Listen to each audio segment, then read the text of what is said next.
The great hall of the Blackthorn Kingdom was full of light and noise. Every table was filled with pack members eating, laughing, and lifting their cups for the new king. Alpha Damien Blackthorn stood at the head of the hall, tall and strong, wearing the black coat that marked his new rank. Tonight was his coronation. Tonight, he had also promised himself he would do something no king before him had dared to do.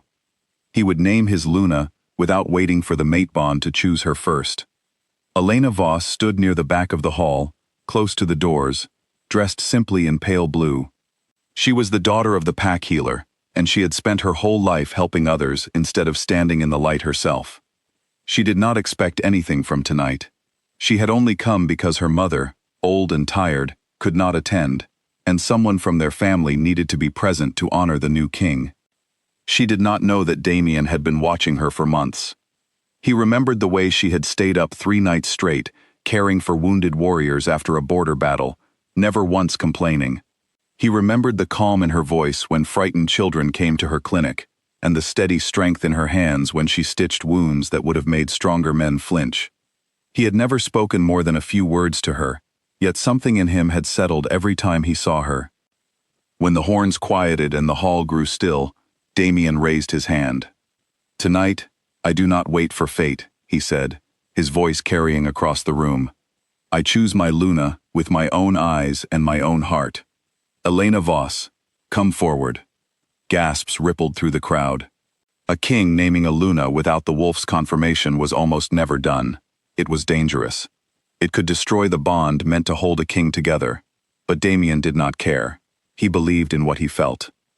Elena walked forward, her heart pounding, unsure if she was dreaming. The pack elders exchanged worried looks, but no one dared speak against the new king on his coronation night. Damien took her hand in front of everyone and called her his Luna. For a moment, Elena felt something she had never felt before: hope, warmth, and the quiet joy of being chosen. That feeling did not last through the night. As the moon climbed high and full above the kingdom, Damien felt his wolf stir inside him, restless and sharp. He had expected this. Every wolf reacted to a new mate bond, and he told himself it was only nerves. He led Elena to their new chambers, the rooms prepared with fresh flowers and warm candlelight, hoping the night would settle everything. It did not. The moment Elena reached for him, his wolf surged forward with a force that stole his breath. Instead of warmth, there was rejection. Instead of comfort, there was a growl that came from somewhere deep and ancient inside him, a place words could not reach. His eyes flashed gold, and he stepped back from her so quickly that Elena stumbled. "Damien?" she whispered, confused and hurt. He could not answer. His wolf was fighting him, clawing at his control, refusing to accept the bond he had chosen. Words spilled from his mouth that were not fully his own, harsh, cold words meant to push her away. Then, before he could stop himself, he turned and left the chambers, walking straight past the pack elders who had gathered near the doors to bless the new mates. They saw everything. They saw the rejection written plainly on his face. They saw Elena standing alone in the doorway, her chin trembling but her back straight, refusing to cry in front of them. She said nothing. She only turned and walked back inside, closing the door softly behind her, though her hands shook the entire time. Damien ran. He did not remember deciding to shift, only that one moment he was a man crossing the palace gardens, and the next, he was a wolf, tearing through the dark forest beyond the kingdom's walls. His paws pounded against the earth, as something inside him pulled hard toward the north, toward a scent he swore he recognized, though he could not place it. It smelled like moonlight on snow, like the cold, clean air after rain. It smelled like a mate. He told himself this made no sense. He had chosen Elena. He had looked into her eyes and felt something real, something worth building a kingdom's future on. Yet his wolf did not care about choices made by a man's heart. His wolf wanted only what it wanted, and right now, it wanted to follow a scent that was not hers. He crossed the river that marked the edge of Blackthorn land, ignoring the danger of entering territory that belonged to a neighboring pack. If he was caught trespassing during a night patrol, it could mean war. He knew this. His mind screamed at him to turn back. His wolf refused to listen. Hour after hour, he ran. The scent grew stronger in some places, and faded in others, teasing him forward, leading him in circles through unfamiliar woods. Branches tore at his fur. His lungs burned. Still he pushed on, driven by an instinct too strong to fight, even as guilt sat heavy in his chest like a stone. He thought of Elena's face when he had pulled away from her. He thought of the elder's eyes, full of judgment and pity.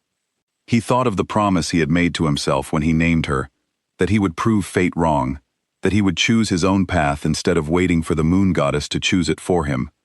And yet here he was, running through the night, hunting for someone else. Somewhere near midnight, he stopped at the edge of a cliff overlooking a wide valley. The scent he had been chasing was strongest here, wrapping around him like a memory just out of reach. He lifted his head and let out a long howl, calling out to whatever it was he searched for. No answer came. He stood there for a long while, breathing hard, staring out at the dark valley below. Slowly, something in his mind began to shift. The scent he had been following did not belong to a stranger waiting somewhere out in the world. It was familiar in a way that had nothing to do with distance. It reminded him of home. It reminded him of warm candlelight and gentle hands stitching wounds. It reminded him, he realized with a jolt, of the healer's clinic near the palace, where Elena spent her days. He had been running from her scent, not toward someone else's.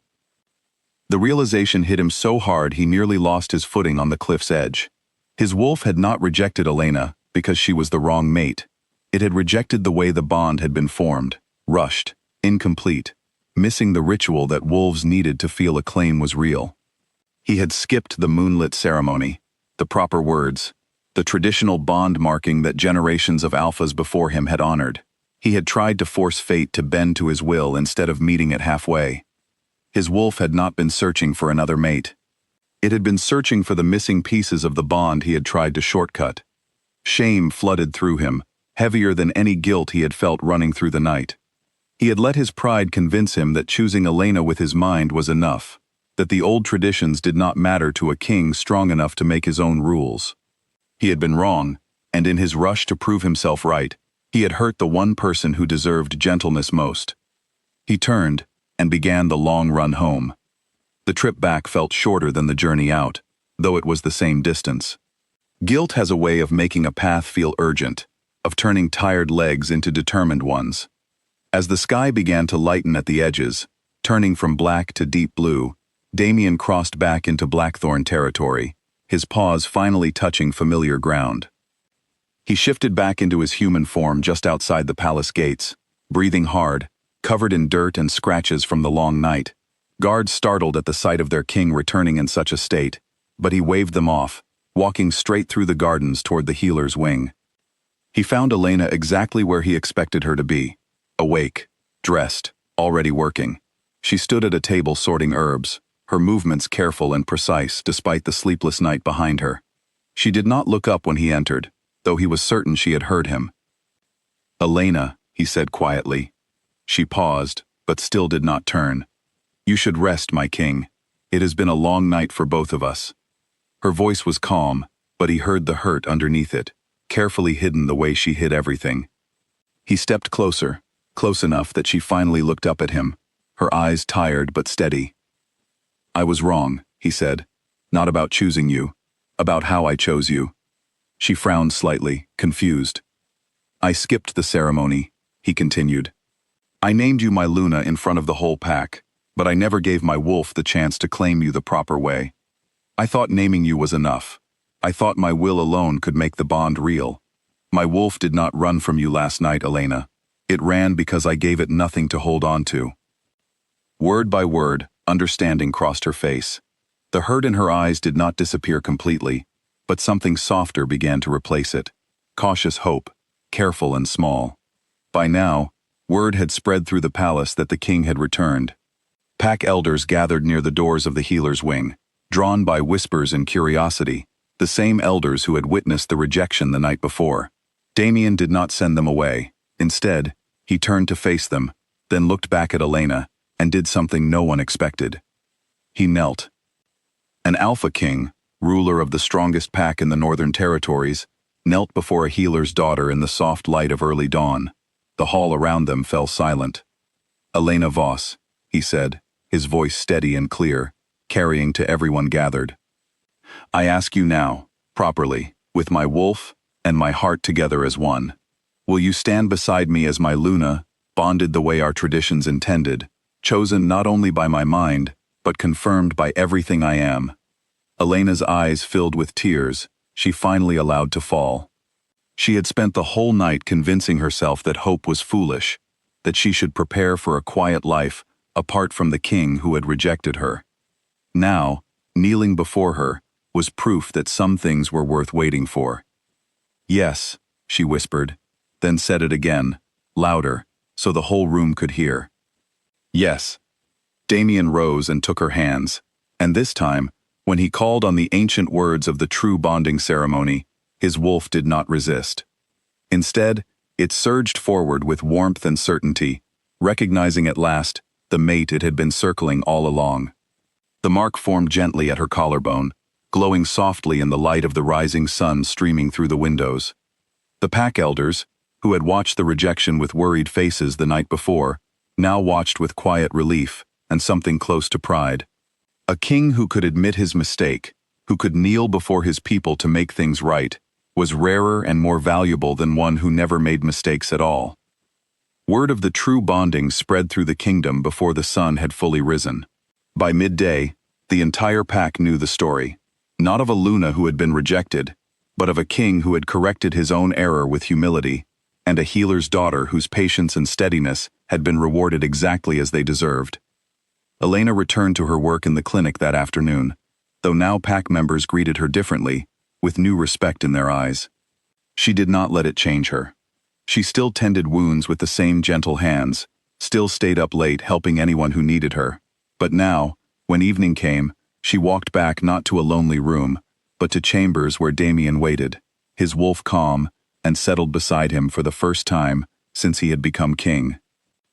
That night, as the moon rose once more over the Blackthorn kingdom, there was no restlessness, no rejection, no desperate search through dark forests.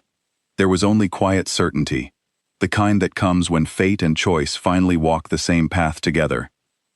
And in the kingdom below, the story of the Alpha King who had named his Luna, lost her for one long night, and found his way back to her at dawn, became one the pack would tell for generations, not as a tale of failure, but as proof that even kings could learn, and even broken beginnings could lead to bonds strong enough to last a lifetime.